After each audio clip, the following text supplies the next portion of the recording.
Mesdames et messieurs, merci d'accueillir très chaleureusement le président du Sénégal, M. Bassirou Diomaye Faye.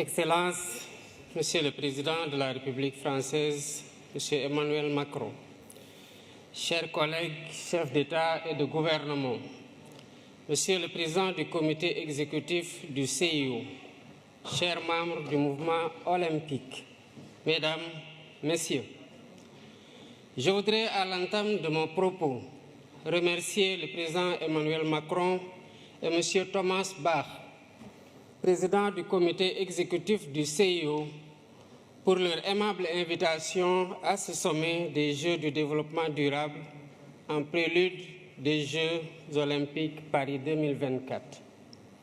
J'adresse à la France, pays hôte, et au mouvement olympique mes meilleurs vœux de succès pour ce rendez-vous de l'excellence sportive mondiale et de la fraternité humaine.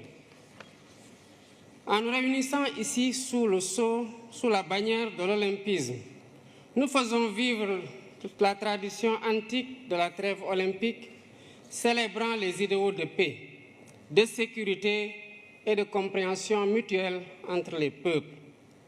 Cette tradition nous rappelle que le sport n'est pas que compétition. Il est aussi une humanité qui rassemble les peuples au-delà de leurs frontières et de leurs différences. C'est tout le sens de la résolution de l'Assemblée générale des Nations unies sur l'édification d'un monde pacifique et meilleur grâce au sport et à l'idéal olympique. Cependant, force est de constater que l'idéal olympique est aujourd'hui mis à rude épreuve par la tragédie de la guerre, de la violence sous toutes ses formes et des inégalités sans cesse croissantes au sein et entre les nations.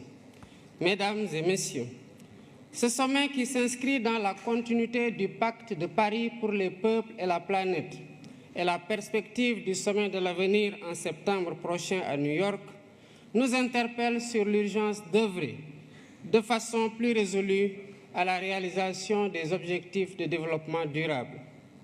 Inspiré par l'idéal olympique, notre rencontre devrait sonner le réveil des consciences sur les inéquités persistantes d'un ordre mondial historiquement dépassé. Si nous voulons que les choses changent, il nous faut changer les règles du jeu. Je pense à l'évasion fiscale, aux congés fiscaux abusifs et aux autres flux financiers illicites qui privent nos pays de ressources vitales au financement du développement.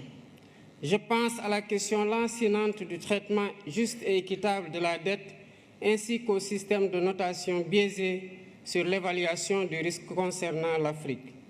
Je pense aux conditions inéquitables de la transition énergétique, quand certains partenaires interdisent le financement à l'étranger de sources d'énergie fossiles, y compris le gaz, alors qu'ils continuent d'utiliser eux-mêmes des sources beaucoup plus polluantes comme le charbon. Je pense à l'architecture de la gouvernance économique, politique et financière mondiale, héritée de la Seconde Guerre mondiale, dont la composition des organes et le processus de décision ne reflètent plus les réalités de notre temps.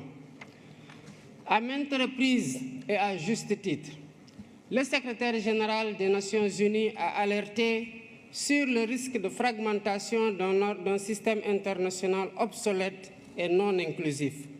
À l'évidence, un système qui perpétue le statu quo et ignore les besoins légitimes de sa grande majorité crée les germes de sa remise en cause et la recherche de voies alternatives.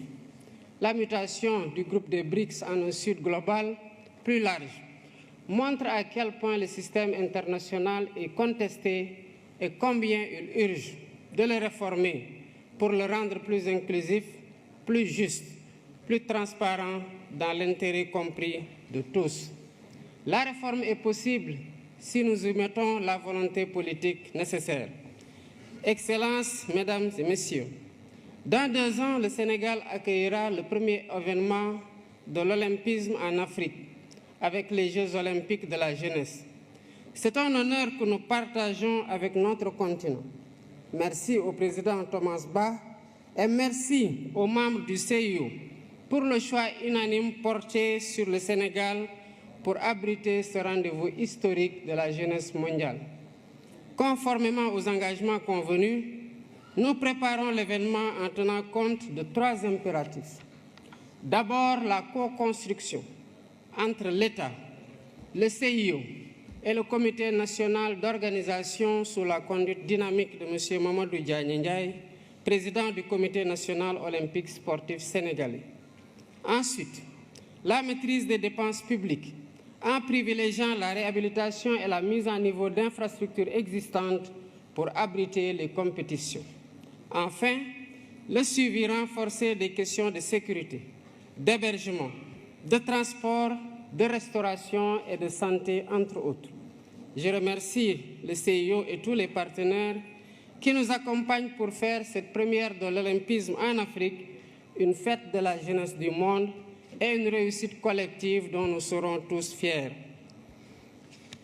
Je saisis l'occasion pour attirer l'attention du sommet sur le fléau insupportable du racisme et de la discrimination raciale qui continue de gangréner le sport dans un contexte de banalisation des discours haineux et xénophobes. Face au racisme,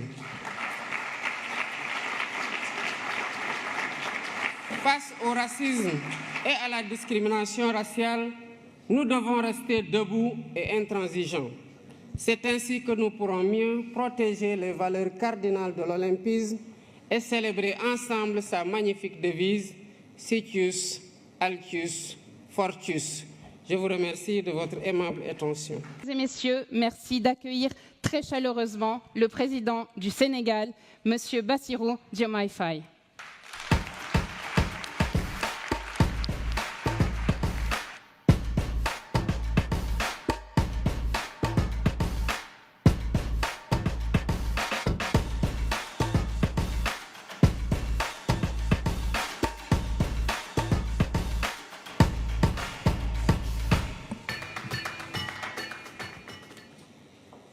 Excellences, Monsieur le Président de la République française, Monsieur Emmanuel Macron, chers collègues, chefs d'État et de gouvernement, Monsieur le Président du Comité exécutif du CIO, chers membres du mouvement olympique, Mesdames, Messieurs, je voudrais à l'entame de mon propos remercier le Président Emmanuel Macron et Monsieur Thomas Bach, président du comité exécutif du CIO,